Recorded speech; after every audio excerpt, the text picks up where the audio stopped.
a wee bit.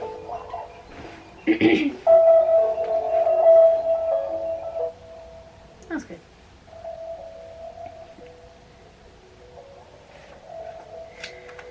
Ahem.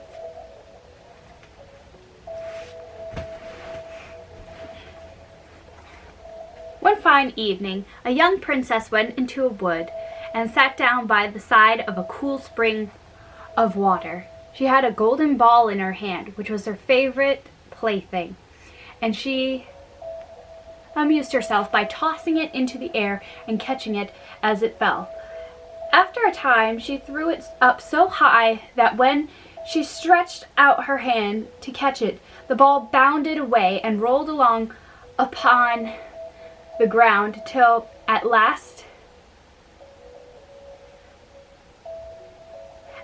it fell into the spring. The princess looked into the spring after her ball, but it was very deep, so deep that she could not see the bottom of it. Then she began to lament her loss and said, "Alas, if I could only get my ball again, I would give all my fine clothes and jewels and everything that I have in the world." Whilst she was speaking, a frog put its head out of the water and said, "Princess, why do you weep so bitterly?" "Alas," said she, "what can you do for me, you nasty frog?" "My golden ball has fallen into the spring." The frog said, "I want not your pearls and jewels and fine clothes, but if you will love me and let me live with you and eat from your little golden plate and sleep upon your little bed, I will bring you your ball again." "What nonsense!" thought the princess. This silly frog is talking. He can never get out of the well. However, he may be able to get my ball for me, and therefore I will promise what he asks. So she said to the frog, "Well, if you bring me my ball, I promise to do all you require." Then the frog put his head down and dived deep under the water, and after a little while he came up again, but the ball was in his mouth and threw it on the ground. As soon as the young princess saw her ball, she ran to pick it up and was so overjoyed to have it in her hand again that she never thought of the frog, but ran home with it as fast as she could. The frog called after her, "Stay, princess, and take me with you as you promised." But she did not stop to hear a word. The next day, just as the princess had sat down to dinner, she heard a strange noise. Tap, tap, as if someone was coming up the marble staircase, and soon afterwards something knocked gently at the door and said, "Open the door, my princess dear, open the door to thy true love here, and mind the words that thou and I said by the fountain cool and the greenwood shade." That does not rhyme. Then the princess ran to the door and opened it, and there she saw the frog whom she had quite forgotten. She was so terribly frightened, and shutting the door as fast as she could, came back to her seat. Her king, the father, asked what had frightened her. "There's a nasty frog," said she, "at the door, who lifted my ball out of the spring last evening. I promised him that he should live here with me, thinking that he could never get out of the spring.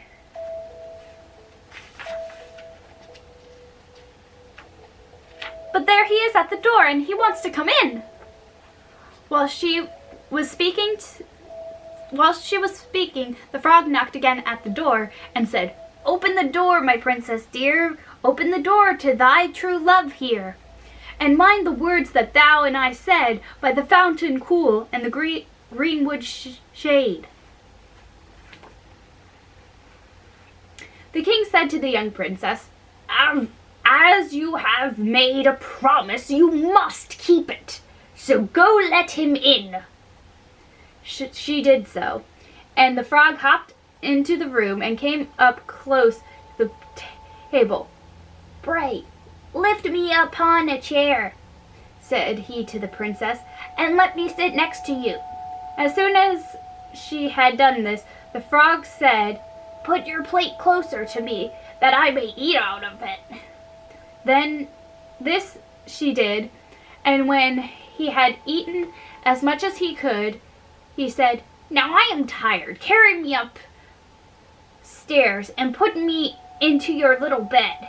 And the princess took him up in her hand and put him upon the pillow of her own little bed, where he slept all night long. As soon as it was light, he jumped up, hopped down the stairs, and went out of the house. "Now," thought the princess, "he is gone, and I shall be troubled with him no more." But she was mistaken, for when night came again, she heard the same tapping at the door, and when she opened it, the frog came in and slept on her pillow before till the morning broke. And the third night he did the same thing. But when the princess awoke on the following morning, she was astonished to see, instead of a frog, a handsome prince gazing on her with the most beautiful eyes that ever were seen, and standing at the head of her bed. He told her that he had been enchanted by a malicious fairy who had changed him into the form of a frog, in which he was fated to remain till some princess should take him out of the spring and let him sleep upon her bed for 3 nights. "You," said the prince, have broken this cruel charm, and now I have nothing to wish for but that you should go with me into my father's kingdom, where I will marry you and love you as long as I live." The young princess, you may be sure, was not long in giving her consent, and as they spoke, a splendid carriage drove up with 8 beautiful horses decked with plumes and feathers and golden harness, and behind rode the prince's servant, the faithful Henry, who had bewailed the misfortune of his dear master so long and bitterly that his heart had well nigh burst.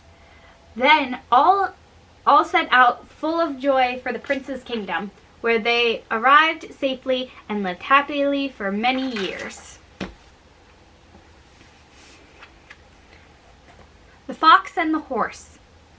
A farmer had a horse that had been an excellent faithful servant to him, but he was now grown too old to work. So the farmer would give him nothing more to eat, and said, "I want you no longer, so take yourself off out of my stable. I shall not take you back again until you are stronger than a lion." Excuse me. Then he opened the door and turned him adrift. The poor horse was very melancholy and wandered up and down the wood, seeking some little shelter from the cold, wind, and rain.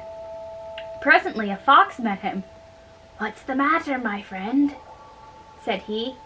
"Why do you hang down your head and look so lonely and woe-begotten?" "Ah!" replied the horse, "justice and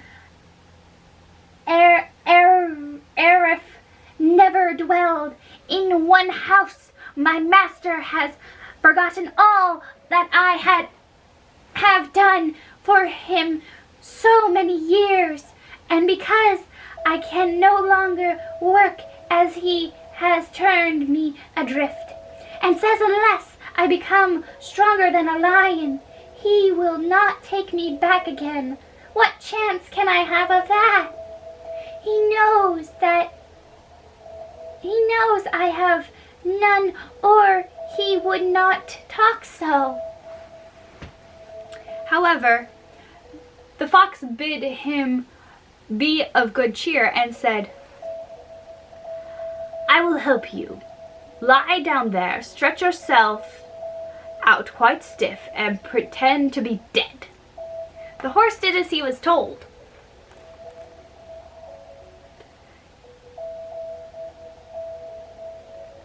And the fox went straight to the lion who lived in a cave close by and said to him, A little way off lies a dead horse. Come with me, and you may make an excellent meal of his carcass. The lion, who was greatly pleased, and set off immediately. And when they came to the horse, the fox said, You will not be able to eat him comfortably here. I'll tell you what, I will tie you fast to his tail, and then you can draw him to your den and eat him at your leisure. This advice pleased the lion, so he laid himself down quite quietly for the fox to make him fast to the horse.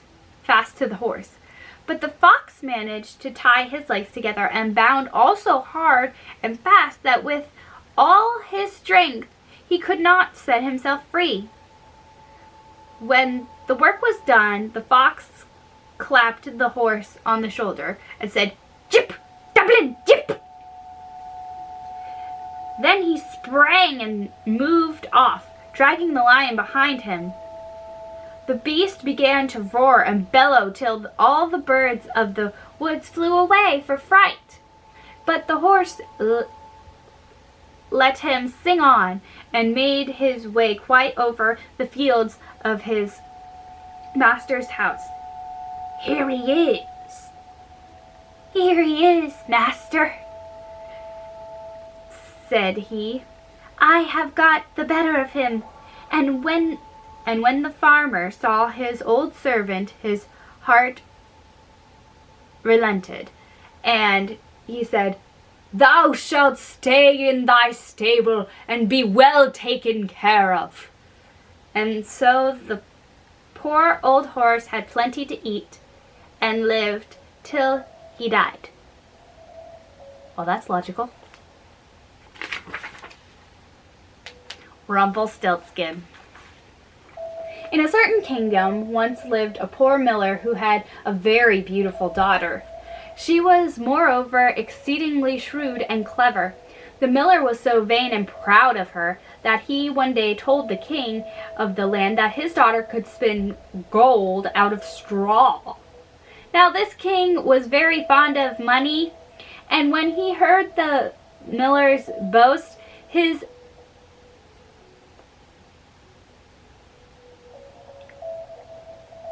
Ervice was excited, and he ordered the girl to be brought before him. Then he led her to a chamber where there was a great quantity of straw, gave her a spinning wheel, and said, All this must be spun into gold before morning, as you value your life.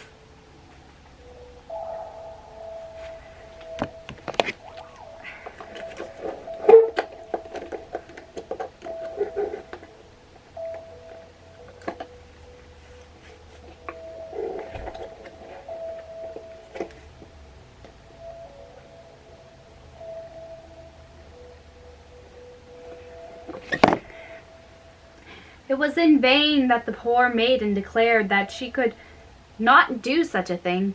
The chamber was locked, and she remained alone. There we go. She sat down in the corner of the room and began to lament over her hard fate. When on a sudden, the door opened and a droll-looking little man hobbled in and said, Good morrow to you, my good lass. What are you weeping for? Alas, answered she. "I must spin this straw into gold, and I know not how." "What will you give me," said the little man, "to do it for you?" "My necklace," replied the maiden. He took her at her word and set himself down to the wheel. Round about it went merrily, and presently the work was done, and the gold all spun. When the king came and saw this, he was greatly astonished and pleased, but his heart grew still more greedy of gain, and he shut up the poor miller's daughter again with a fresh task. Then she knew not what to do, and sat down once more to weep. But the little man presently opened the door and said, "What will you give me to do your task?" "The ring on my finger," replied she. So her little friend took the ring and began to work at the wheel, till by the morning all was finished again. The king was vastly delighted to see all this glittering treasure, but still he was not satisfied, and took the miller's daughter into yet a larger room and said, "All this must be spun tonight, and if you succeed, you shall be my queen." As soon as she was alone, the dwarf came in and said, "What will you give me to spin gold for you this third time?" "I have nothing left," said she. "Then promise me," said the little man, "your first little child when you are queen." "That may never be," thought the miller's daughter, but as she knew no other way to get her task done, she promised him what he asked. And he spun once more the whole heap of gold. The king came in the morning, and finding all he wanted, married her, so that the miller's daughter really became queen. At the birth of her first child, the queen rejoiced very much and forgot the little man and her promise. But one day he came into her chamber and reminded her of it. Then she grieved sorely at her misfortune and offered him all the treasures of the kingdom in exchange, but in vain, till at last her tears softened him, and he said, "I will give you 3 days' grace, and if during that time you tell me my name, you shall keep your child." Now the queen lay awake all night thinking of all the odd names that she ever had heard, and dispatched messengers all over the land to inquire after new ones. The next day the little man came, and she began with Timothy, Benjamin, Jeremiah, and all the names she could remember. But to all of them he said, "That's not my name."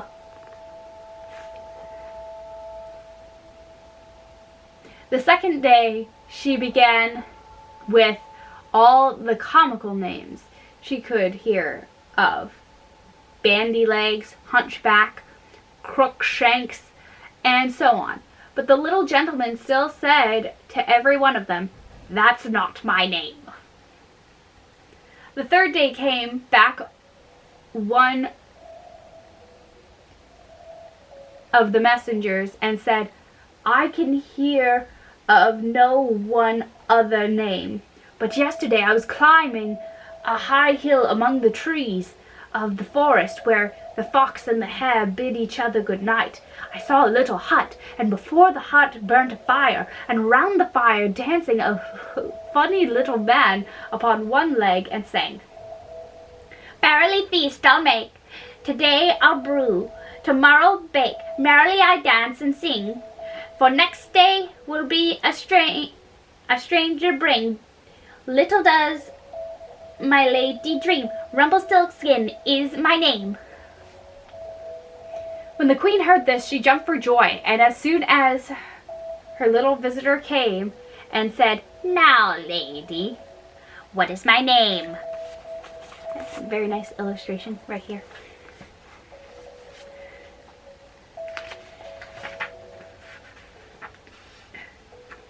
Is it John? No. Is it Tom? No. Can your name be Rumpelstiltskin? Some witch told you that! Some witch told you that! Cried the little man, and dashing his right foot in a rage so deep into the floor that he was forced to lay hold of it with both hands to pull it out. Then he made the best of his way off, while everybody laughed at him for having had all this trouble for nothing. The Goose Girl. An old queen whose husband had been dead some years had a beautiful daughter. When she grew up, she was betrothed to a prince who lived a great way off, and as the time drew near for her to be married, she got ready to set off on the journey to his country. Then the queen,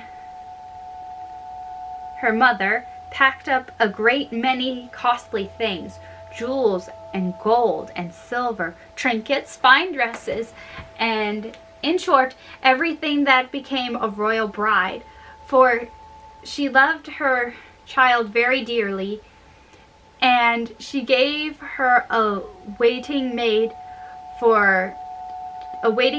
to ride with her and give her into the bridegroom's hands, and each had a horse for the journey. Now the princess's horse was called Fa-la-da and could speak. When the time came for them to set out, the old queen went into her bedchamber and took a little knife and cut off a lock of her hair and gave it to her daughter and said, "Take care of it, dear child, for it is a charm that may be of use to you on the road." Then she took a sorrowful leave of each other. Then they took a sorrowful leave of each other, and the princess put the lock of her mother's hair into her bosom and got upon her horse and set off on her journey to the bridegroom's kingdom.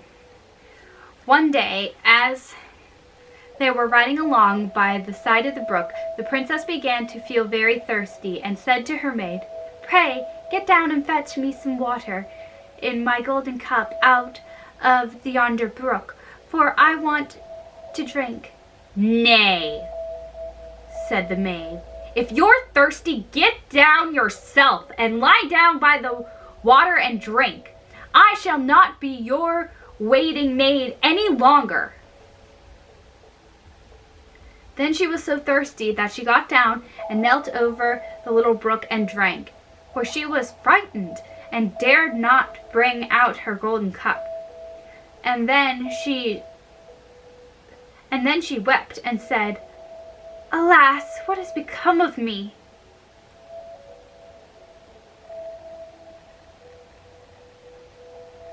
And the lock of her hair answered her and said, "Alas, alas, if thy mother knew it, sadly, sadly, her heart would rue it." But the princess was very humble and meek, so she said nothing to her maid's ill behavior, but got upon her horse again. Then all rode further on her journey till the day grew so warm and the sun so scorching that the bride began to feel very thirsty again. At last, when they came to the river, she forgot her maid's rude speech and said, "Pray, get down and fetch me some water to drink in my golden cup." But the maid answered her and said even more haughtily than before, "Drink if you will, but I shall not be your waiting maid." Then the princess was so thirsty that she got off her her horse and lay down and held her head over the running stream and cried and said, "What will become of me?" And the lock of hair answered again, "Alas, alas, if mother knew it, sadly, sadly, her heart would rue it."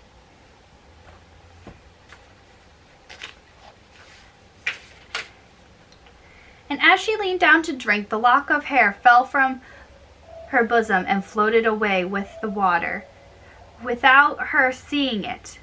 So she was so frightened, but her maid saw it and was very glad, for she knew the charm, and saw that the poor bride would be in her power now that she had lost the hair. So when the bride had done and would have gotten upon Falada again, the maid said, I shall ride upon Falada, and you may have my horse instead." So she was forced to give up her horse, and soon afterwards to take off her royal clothes and put on the maid's shabby ones. At last, as they drew near the end of their journey, this treacherous servant threatened to kill her mistress if she ever told anyone what had happened. But Falada saw it all and marked it well. When the waiting maid got Falada and the real bride was set upon the other horse, and they went on in this way till at last they came to the royal court, there was great joy at their coming, and the prince flew to meet them and lifted the maid from her horse, thinking she was the one who was to be his wife. And she was led upstairs to the royal chamber, but the true princess was told to stay in the court below. But the old king happened to be looking out the window and saw her in the yard below, and she looked very pretty and too delicate for a waiting maid. He went into the royal chamber and asked the bride who it was she had brought with her, that was thus left standing in the court below. "I brought her with me for the sake of her company on the road," said she. "Pray give the girl some work to do, that she may not be idle." The old king could not for some time think of any work for her to do, but at last he said, I have a maid who takes care of my geese. She may go and help him."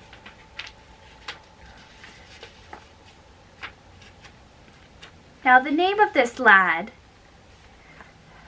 that the real bride was to help in watching the king's geese was Curdken. Soon after, the false bride said to the prince, "Dear husband, pray do me one piece of kindness." "That I will," said the prince.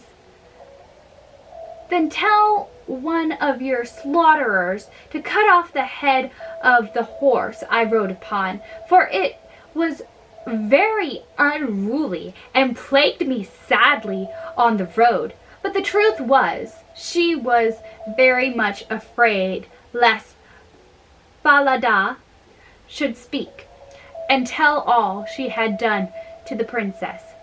She carried her point, and the faithful Falada was killed. But when the true princess heard of it, she wept and begged the man to nail up Falada's head against a large dark gate in the city, through which